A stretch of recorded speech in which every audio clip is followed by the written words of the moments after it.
Just having some oatmeal. This morning it is some figs and walnuts and coconut. It's delicious. It rained all night, but the sun is coming out.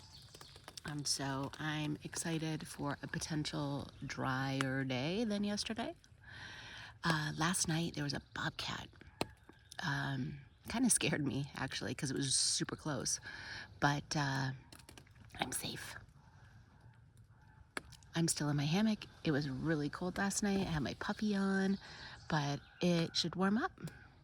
Sorry for the picture of my tarp, but that's about all I can show you from here. I'm just putting on my wet socks and my wet shoes. They're cold and yucky. Mornings are my favorite.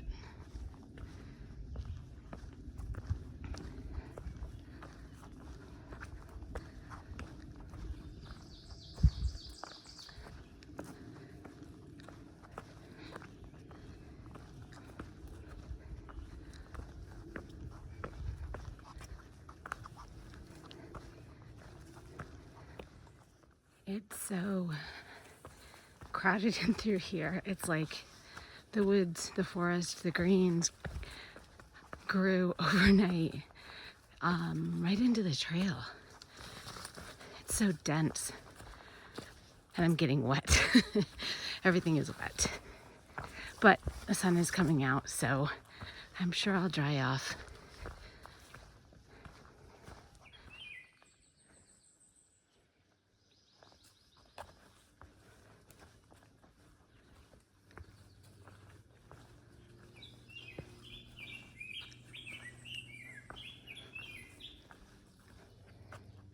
This morning I was really happy that I had held on to my wool gloves. I actually pulled them out when I was filtering my water. The cool night and morning also makes me think that I will keep my 10-degree top quilt a little while longer. I have the option of swapping it for just a down blanket, and I might do that in June when the weather is for sure warm, but for now I really appreciated the extra warmth.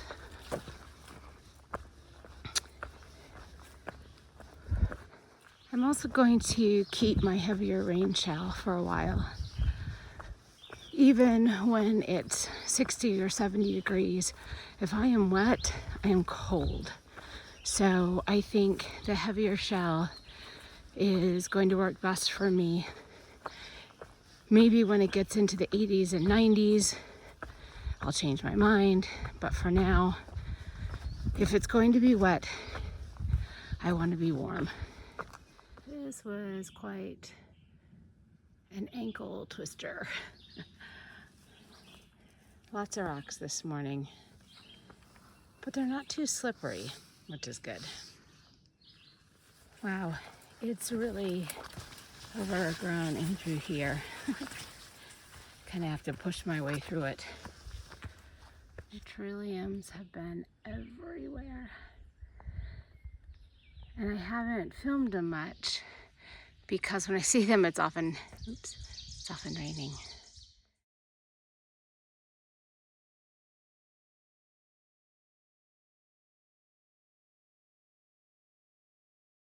Just taking a little break at this campsite, and I'm noticing that it looks like it was an overrun fire. The wood that most people sit on is all burnt, and the ground all around the fire pit is burnt. And so that could be dangerous. Couple of things to not build the fire too high, and make sure that all the leaves around the fire pit are kind of moved out of the way. Really important, and that's why the rocks are around the fire pits as well. So I'm going to take a quick break and update you on a couple of things. It's really hard for me to get the camera set up this morning. So thought I'd talk a little bit about my morning routine. generally I wake up to these guys, the birds, and I drink one of these. It's a 700 milliliter bottle of water, and I do that right in my hammock while I'm journaling, and I just write a little bit about the day before, and then when I'm done with my water and my journal, I usually go dig a cat hole, and I go get my bear can, and I start setting up for breakfast. I have coffee and breakfast. You've seen it. It's usually oats. And if I have if I have cell service during that time, then I'll do some connecting, answer some of your comments, and check in with family. And then I am packing up, getting ready to be on trail, usually on trail, as you know, between like 8:30, something like that. About an hour later, I try to have a snack. And today it was a Thunderbird bar. Actually, most mornings I go right for the Thunderbird bar because it is higher in carbs, so it gives me more energy. I've already had a lot of protein for breakfast, so it's a nice snack.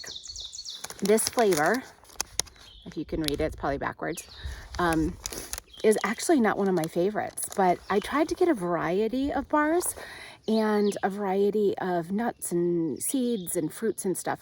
And this one had matcha and something else that I can't pronounce. And so I got it anyway. The two Thunderbird bars that I didn't get were chocolate based. And I didn't do that because I already have chocolate and I didn't want chocolate. And that happens a lot, I think, in backpacking food. The most popular brand flavor is chocolate peanut butter. So every brand has a chocolate peanut butter. And since I already carry chocolate and I already carry peanut butter, I don't want chocolate peanut butter. And so I tried to have a lot of variety in that way. But what I'm most interested in is, because this is not my favorite flavor, I'm finding that on trail my flavor profile is changing a bit. And I'm not going for the sweet flavors. One of my favorite flavors at home is the cashew fig cashew fig carrot one. And on trail, it's just super sweet. So interesting that my tastes are changing a bit. So that's the update. I hope you can see this. I also wanted to talk about my rain shell. This is a Patagonia, I forget. Anyway, it is Torrid. That's what it is. It's a 3-layer rain jacket, which is more than my Montbell that I sent home, if you remember, in one of the first couple of weeks because it wetted out, even though I retreated it. So I like, it has some features. It has a hood that you can customize. It has the wrist straps that you can make smaller with Velcro. It has pit zips, but the pit zips aren't great. They're short, and from my perspective, if you're gonna do pit zips, bring them all the way out to the arm, because if I want to vent, then I probably don't care if my arms get a little bit wet. The pockets are horrible. They're in a really bad place, and the zipper is hard to unzip because of that location. My main purpose for the rain shell is to make sure that my clothes don't get wet. And so it does a pretty good job of that so far. If it's really pouring, I'll put on my Light Heart Gear rain skirt as well, because that keeps the water from dripping into the back of my shorts, because the coat does not cover my shorts. And so if my shorts start to get wet, it seeps up and then everything gets wet. So this is the rain shell I was talking about earlier. I'm probably going to keep it. It is double the weight of the Montbell. And so if it gets to be summertime and it's in the 90s, I may change my mind. Something I didn't mention about my morning routine is that in addition to tearing down camp and prior to making breakfast, or sometimes after, I also filter my water. I generally gather it the night before, so I don't have to worry about it in the morning, but I filter my water and then I pack my pack. I put snacks for the day in my side pockets, as well as get out things like sunblock and chapstick, which have been in my bear can because they have a smell to them. My go-to each day tends to be one Rise bar, one Picky bar, one Thunderbird bar, and then some sort of chocolate, whether it's those chocolate covered almonds, or recently I've been making some trail mix with nuts and fruit and some dark chocolate M&Ms. I think I mentioned that, but I just haven't been in the mood for macadamia nuts or anything like that. So I'm finding that if I put it in a trail mix style with a little bit of chocolate, I'm more likely to eat it. Once I pack up and get on trail, the first few hours are just walking. I have a snack. Well, this is the current schedule, is that I have a snack every hour, and every 2 hours I make sure to take my pack off and stretch out my shoulders. And I generally try to drink at least 1.5 liters every 5 miles or so. So usually I walk until the first water stop, and that's when I regroup, check my map, and decide where I'm stopping for lunch. I've been spending the morning trying to find a tree to hold my phone so I could show you some things. It's amazing that I can be occupied all morning with one thought like that. So I mentioned earlier that I drink 700 milliliters of water right when I wake up. The next thing that I do, checking for people, the next thing that I do is, when I'm filtering my water, is I fill it back up again. I put an Element electrolyte packet in it. This water will have electrolytes most of the day. In the morning, I drink half, and then when I get to half, my side pocket here holds my big liter water bottle, and then I dilute it so that the second half of the day I have diluted electrolytes, just because I generally only have one packet of electrolytes for the day. Unless I'm really gonna sweat a lot, then I'll do 2, but other than that, I'll do 1. I'll drink half concentrated and then half diluted. This bottle, actually I don't think I can do this with 2 hands, so this bottle goes back here. One of the things I like about the Durston pack is that I don't have to take it off to put my water bottle back. And then this one fits in here, and I like that as well. There is a second water bottle holder. I don't use it to hold my water bottle. I use it to hold my phone. I should also mention that my liter water bottle, that stays with nothing in it. It's just water all the time.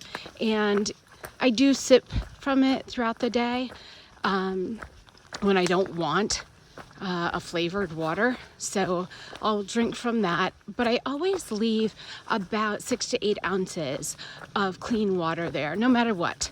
I don't drink it before I get to the next water source. And I do that in case I fall or something happens and I need some clean water, either to wash out a wound or, I don't know, that's the one I think of, but I'm sure there are other uses to having some fresh, clean water on hand.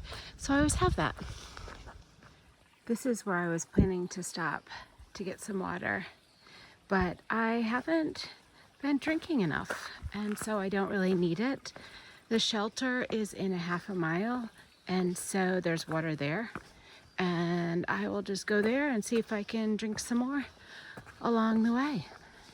I may also opt for a early lunch today instead of the snacks. I miss my last hourly snack. Sorry.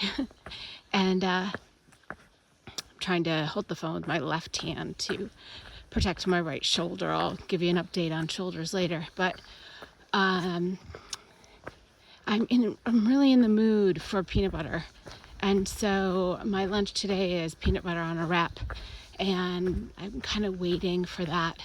So depending on whether the shelter is in the sun, I might take some time to dry off my gear and sit down and have my wrap. So pretty. One thing I didn't mention that I really love about the Durston pack in regards to water is this Y-strap across the top of the pack. Actually, I use it to dry out things as well, but it's perfect for carrying water, like a water carry on my way to camp. My reservoir fits right here, stays close to my body, and the Y-strap allows me to cinch it down so that it doesn't shift from side to side.